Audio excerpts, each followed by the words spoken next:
kamu. Siapa sangka wanita yang membawa plastik hitam ini adalah terduga pelaku gendam. Oke, dari kasus tersebut, mari kita analisa bersama dan biar kamu mengerti proses yang sebenarnya terjadi.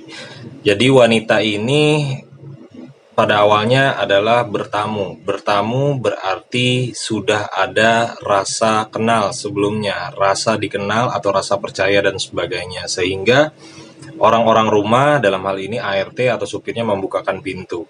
Lalu di situ hanya dipotong videonya adalah terduga pelaku gendam karena bertamu dan membawa uang serta perhiasan dan sebagainya. Pembantunya juga ikut menyiapkan. Dalam hal ini ada berarti si pelaku, terduga pelaku ini dengan nyonya rumah ini terjadi satu kesepakatan. Satu kesepakatan negosiasi yang biasanya diiming-imingi oleh janji surga. Entah apapun itu, karena memang informasinya hanya sepotong dan tidak jelas. Nah, berkaitan dengan ART-nya, ya dia hanya mengikuti tuannya, betul kan? Kalau disuruh untuk menyiapkan uang dan sebagainya, dia mengikuti. Dan dari supirnya, dia merekam karena memang tuan rumahnya atau nyonyahnya ini di luar kebiasaannya. Memang ada yang seperti itu, tetapi harus dilihat dulu dan harus dijelaskan bagaimana kronologis yang sebenarnya sehingga tidak salah kaprah.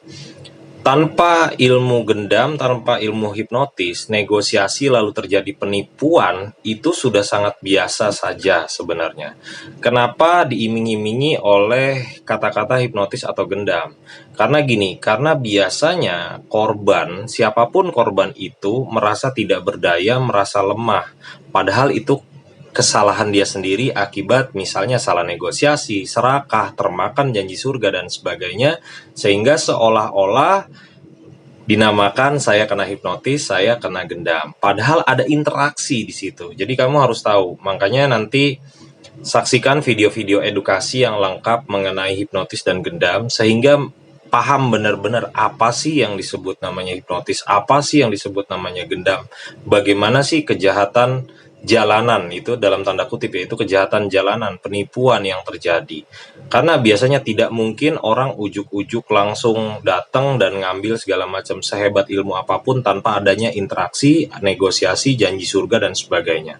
Semoga penjelasan ini bisa membahas semuanya dan bisa menjadi titik terang bagi para penegak hukum agar jelas dan bisa dapat informasinya dengan secara menyeluruh. Oke, salam gila dari saya.